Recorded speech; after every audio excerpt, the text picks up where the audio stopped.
नमस्कार। तो social media पर आजकल एक नाम हर तरफ छाया हुआ है, एप्स्टीन फाइल्स।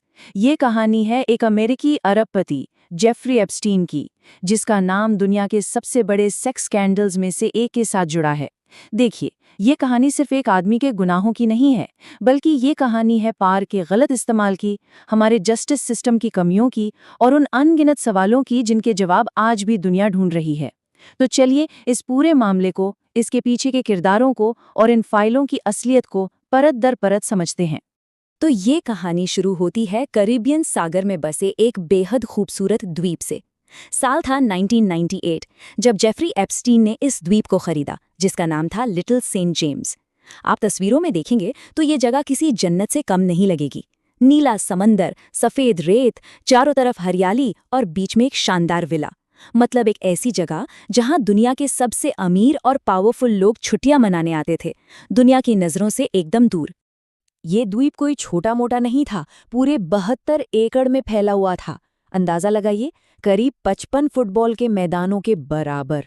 इसका इतना बड़ा होना और इसका बिल्कुल अलग थलग होना इसे एक परफेक्ट ठिकाना बनाता था। लेकिन इस जन्नत की आड़ में एक ऐसा घिनौना सच छिपा था जिसकी हम कल्पना भी नहीं कर सकते। ये खूबसूरती तो बस एक पर्दा थी, जिसके पीछे गुनाहों का एक पूरा साम्राज्य चल रहा था। और यहीं से उठता है वो सबसे बड़ा सवाल, जिसकी वजह से ये मामला आज फिर से सुर्खियों में है।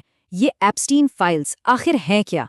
सोशल मीडिया पर तो कहा जा रहा है कि ये एक क्लाइंट लिस्ट है जिसमें दुनिया के बड़े बड़े लोगों के नाम हैं। पर क्या सच्चाई इतनी सीधी है?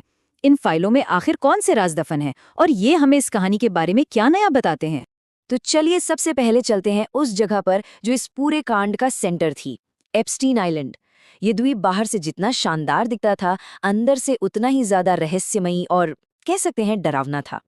अरे, एक अरबपति की अय्याशी के लिए हर चीज का इंतजाम था वहाँ।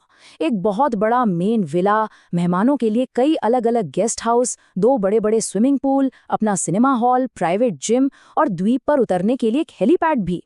सच में ये एक बिलियनियर्स प्लेग्राउंड था, जहाँ दुनिया के सबसे प्रभावशाली लोग आते जाते थे और जबरदस्त पार्टियां होती थीं। पर ये सारी चमक दमक, ये ऐशो आराम सब एक धोखा था। इन पार्टियों के पर्दे के पीछे कम उम्र की नासमझ लड़कियों के यौन शोषण का एक पूरा सिस्टम चलाया जा रहा था।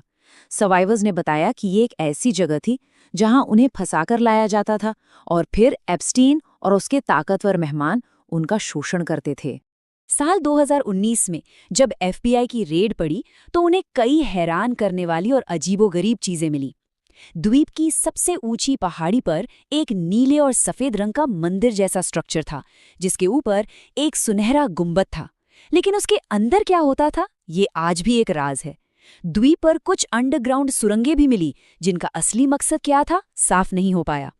इसके अलावा जगह जगह पर अजीब मूर्तियां और हर कोने में सीसीटीवी कैमरों का जाल बिछा हुआ था। तो सवाल ये उठता है कि इतने सारे छिपे हुए कैमरे क्या सिर्फ सिक्योरिटी के लिए थे, या फिर इनका असली मकसद द्वीप पर आने वाले हाई प्रोफाइल मेहमानों की हरकतों को रिकॉर्ड करना था, ताकि बाद में उन्हें ब्लैकमेल किया जा सके। इस शक को और भी बल तब मिला जब एफबीआई को एप्स्टीन के मैनहट्टन वाले घर से हजारों तस्वीरें और सीडीज मिली। ऐसा लगता है कि एप्स्टीन अपने मेहमानों पर कॉम्प्रोमात यानी आपत्तिजनक सामग्री इकट्ठा करता था, ताकि वो हमेशा उसके कंट्रोल में रहें। तो चलिए अब बात करते हैं उस शख्स की जो इस पूरे मकड़जाल के केंद्र में था, जेफरी एप्स्टीन। आखिर ये आदमी था कौन? एक स्कूल टीचर से वो अरबपति कैसे बन गया? और उसने पॉलिटिक्स, बिजनेस और एंटरटेनमेंट की दुनिया में इतने ऊंचे लेवल पर अपना असर कैसे बनाया? जेफरी एप्स्टीन का सफर सच में किसी फिल्म की कहानी जैसा है। सोचिए, 1970s के दशक में वो न्यूयॉर्क के एक बड़े स्कूल में मैथ्स और फिजिक्स पढ़ाता था, एक टीचर। लेकिन उसकी ख्वाहिशें बहुत बड़ी थीं।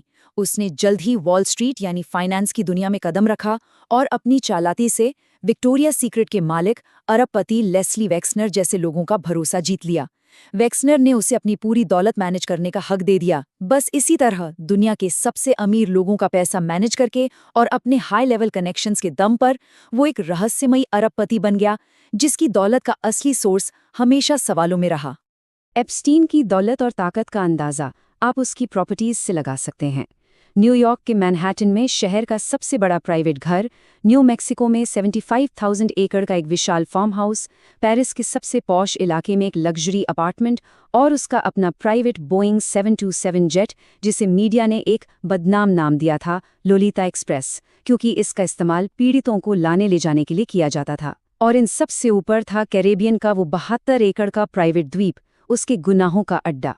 इस घिनौने खेल में एप्स्टीन अकेला नहीं था। उसकी सबसे बड़ी राजदार और पार्टनर इन क्राइम थी गिलेन मैक्सवेल। गिलेन एक बदनाम ब्रिटिश मीडिया मालिक रॉबर्ट मैक्सवेल की बेटी थी और एप्स्टीन की एक्स गर्लफ्रेंड और सबसे करीबी सहयोगी। कोर्ट की कार्यवाही में उसे इस पूरे सेक्स ट्रैफिकिंग रिंग की मैडम और मास्टरमाइंड कहा गया।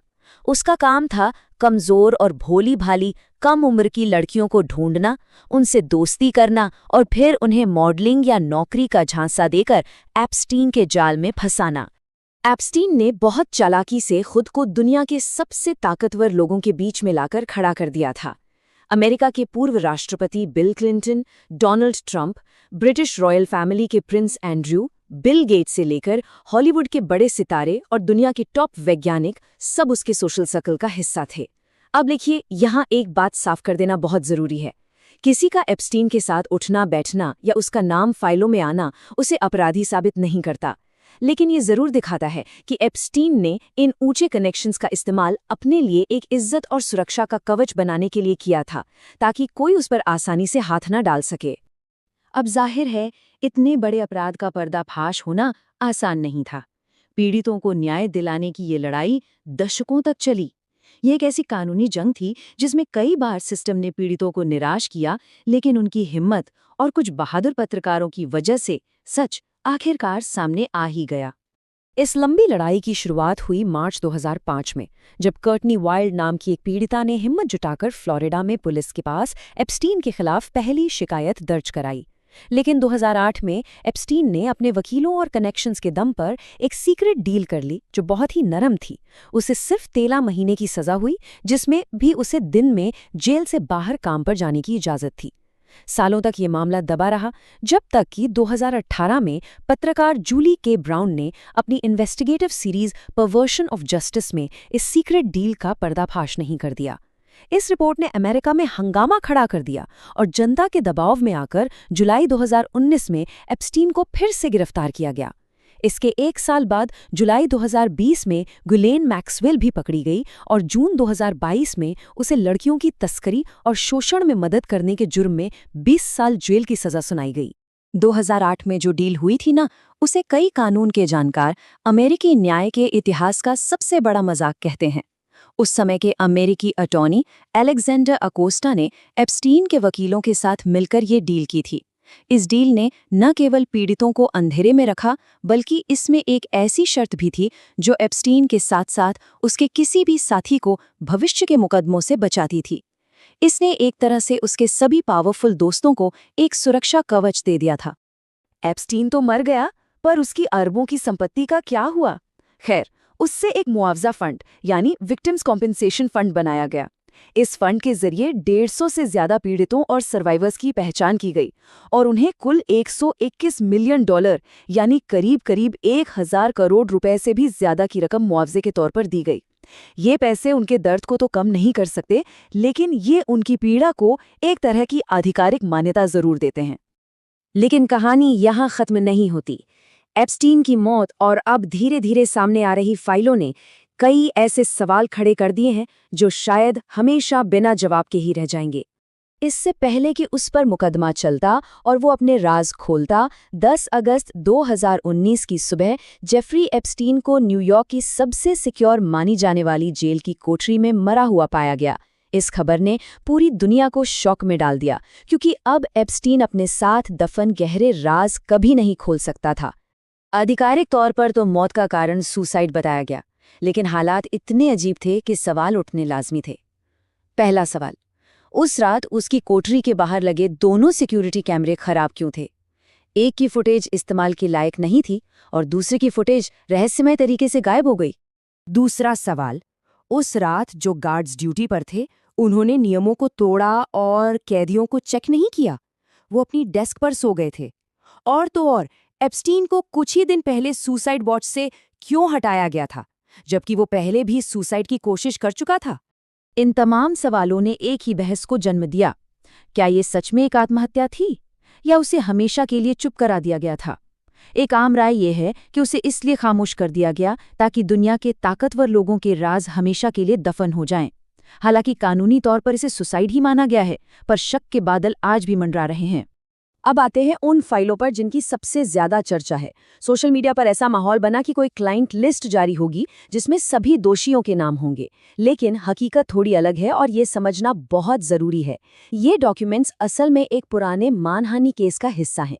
इनमें गवाहों के बयान, पीड़ितों की गवाही, एप्स्टीन के स्टाफ और उसके साथियों के नाम हैं। ये कोई सीधी सादी दोषियों की लिस्ट नहीं है। किसी का नाम इसमें होने का मतलब ये नहीं कि वो अपराधी है, लेकिन हाँ, ये उनके एप्स्टीन के साथ रिश्तों पर गंभीर सवाल जरूर खड़े करता है।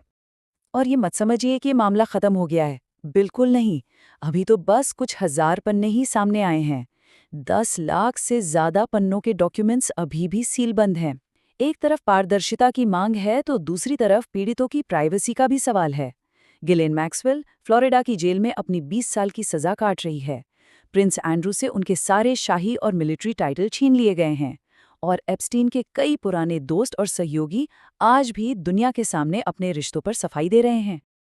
तो इस पूरी जटिल कहानी के बाद हमें मुख्य रूप से क्या बातें समझनी चाहिए? चलिए एक बार फटाफट देख लेते हैं कि हमने इस पूरी कहानी से क्या-क्या समझा।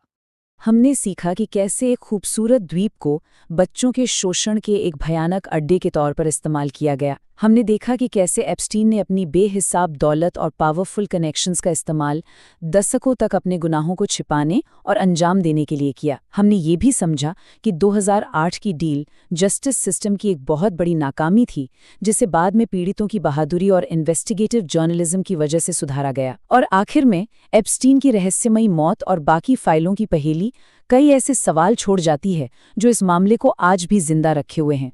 जेफरी एप्स्टीन की कहानी हमें एक बहुत कड़वा लेकिन जरूरी सबक सिखाती है। पैसा और ताकत किसी जुर्म को कुछ समय के लिए छुपा तो सकते हैं, लेकिन उसे हमेशा के लिए मिटा नहीं सकते। सच किसी न किसी रूप में सामने आ ही जाता है।